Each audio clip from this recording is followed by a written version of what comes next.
हार्दिक पांड्या और नताशा के तलाक के बाद ये खबर सबसे ज्यादा चर्चा में है कि क्या हार्दिक पांड्या को अपनी 70% प्रॉपर्टी जो है वो नताशा को देनी पड़ेगी। क्या अपना घर, जो गाड़ी है, जो सारा पैसा है उसका लगभग 70% वाला जो हिस्सा है वो नताशा को देना पड़ेगा। क्या तलाक के बाद कंगाली की राह पर हार्दिक पांड्या आ जाएंगे? ये सवाल लगातार चल रहा है जब से तलाक हो गया हो, जब से तलाक नहीं हुआ था उसके बाद भी ये खबर चल रही थी। लेकिन इस वीडियो में हम आपको पूरा नियम समझाने वाले हैं कि आखिरकार तलाक के बाद हार्दिक पांड्या और नताशा के बीच में जो डील है वो किस तरीके से बंटवारे में शामिल होगी और नताशा को मिलेगा क्या। तो इस वीडियो को आप अंत तक जरूर देखिएगा। सबसे पहले बात कि आखिर संपत्ति का बंटवारा कैसे होगा। संपत्ति के बंटवारे की अगर बात करें तो नताशा सर्बिया की नागरिक हैं। संपत्ति का बंटवारा तब होगा जब तलाक का केस फाइल किया जाएगा। नताशा यूरोपियन देश सर्बिया की नागरिक हैं।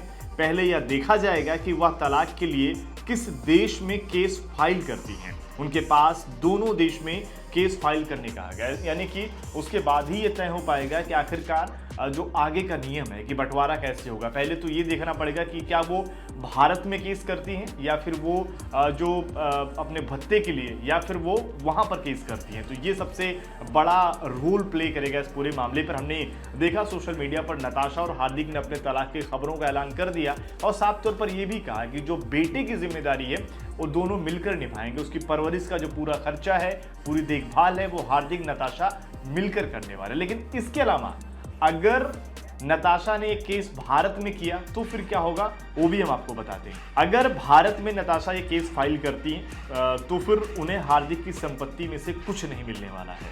वह सिर्फ गुजारा भत्ते की हकदार होंगी। इसमें भी नताशा की कमाई को भी देखा जाएगा। सबसे इंपॉर्टेंट लाइन है कि इसमें नताशा की कमाई को भी देखा जाएगा। मान लीजिए हार्दिक पांड्या के महीने की इनकम 100 रुपये है, वही नताशा के महीने की इनकम 60 रुपये है, तो फिर 40% जो 40 रुपये बचेंगे उसमें से गुजारा भत्ता दिया जाएगा। लेकिन उसमें से भी नहीं रहेगा। इवन ये देखा जाएगा कि हार्दिक पांड्या जो हैं वो अगर कुछ EMI या इस तरीके से कुछ लोड नहीं है उसका कुछ परसेंट निकाला जाएगा। फिर अगर मान लीजिए 40% बचा और उसमें से 10% निकाल दिया गया तो जो 30% बचेगा उसका अगर आप देखें तो उसका तिहाई हिस्सा जो है वो गुजारा भत्ता के लिए नताशा को दिया जाएगा। यानी कि इसको ऐसे समझिए कि हार्दिक पांड्या 100 रुपये उनकी इनकम है, वही नताशा भी जॉब कर रही है, उनकी इनकम जो है वो अगर आप देखेंगे तो 60 रुपये। तो 100 में से अगर हम 60 को माइनस करेंगे तो 40 रुपये बचते हैं। तो ये 40 रुपये गुजारा भत्ता वाले रोल में ज़रूर आ गया। लेकिन इसमें से ये देखा जाएगा कि क्या हार्दिक पांड्या के ऊपर कोई ऊपरी बर्डन है, क्या कुछ गाड़ी का लोन जा रहा है, कुछ घर का लोन जा रहा है, तो उसका कुछ फीसदी निकाला जाएगा, 10% निकाला जाएगा।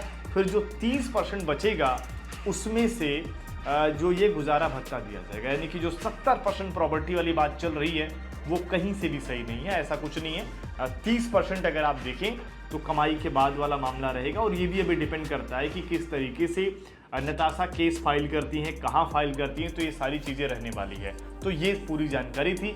अगर आपको ये जानकारी अच्छी लगी है तो इस वीडियो को आप ज़्यादा से ज़्यादा लोगों तक शेयर करिए और इस वीडियो को लाइक और कमेंट जरूर करें।